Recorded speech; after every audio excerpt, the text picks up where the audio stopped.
Nothing really was worth the humiliation I suffered when I was attacked in the assembly, on the floor of the Legislative Assembly on March 25th, 1989, in the presence of the Chief Minister, Mr. Karunanidhi, with both his wives watching from the VIP boxes.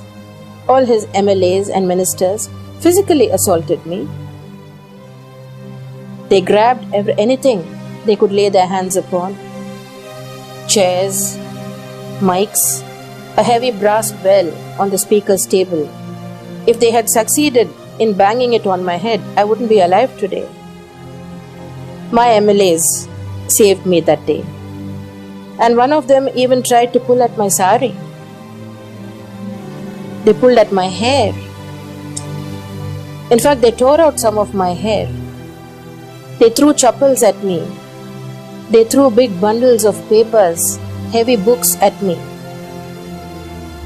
That day, I left the assembly in tears, but I was also angry. I made a vow that day.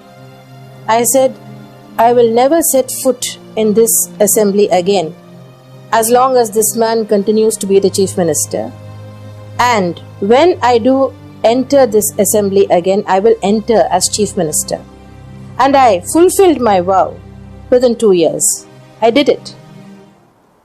First and foremost, I don't think it happens in most civilized countries. I've never read any news reports of such a shameful incident happening anywhere else.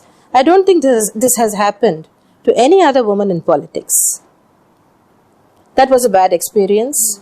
And then my being sent to jail. That was, I think, the worst moment of my life.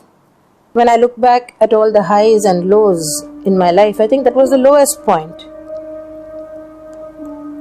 Among all the prisons in Tamil Nadu, the Madras Central Prison is the worst.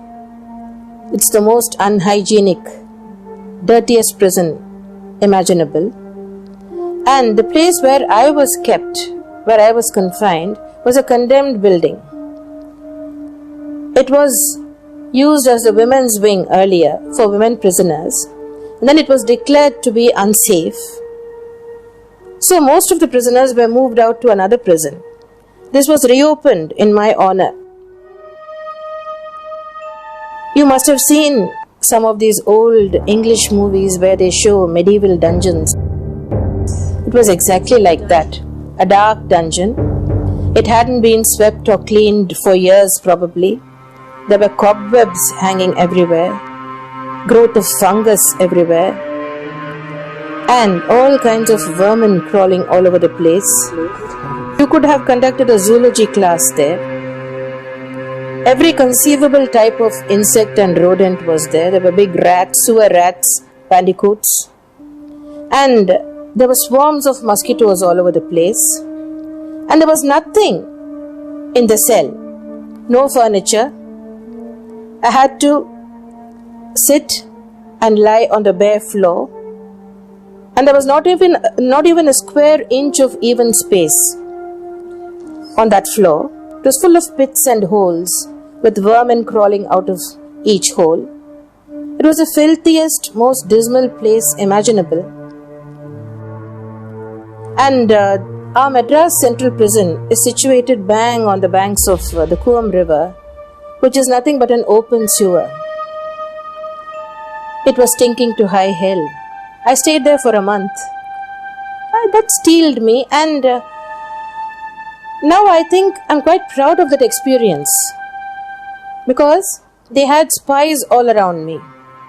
Every day the Chief Minister and his minister used to ring up to the jail superintendent and used to ask for reports about me. Is she crying? Is she upset? Didn't cry? I didn't cry, not even. I didn't shed a single tear. I steeled myself. And the moment I was made to step inside the police van, I said, now I'm going to bear whatever comes with fortitude. I was absolutely calm, absolutely dignified. Normally I'm a very hot-tempered, short-tempered person. I didn't throw any tantrums. They were asking all these questions. Is she crying? Is she upset? They wanted to break your spirit. They wanted to break my spirit, but they didn't succeed.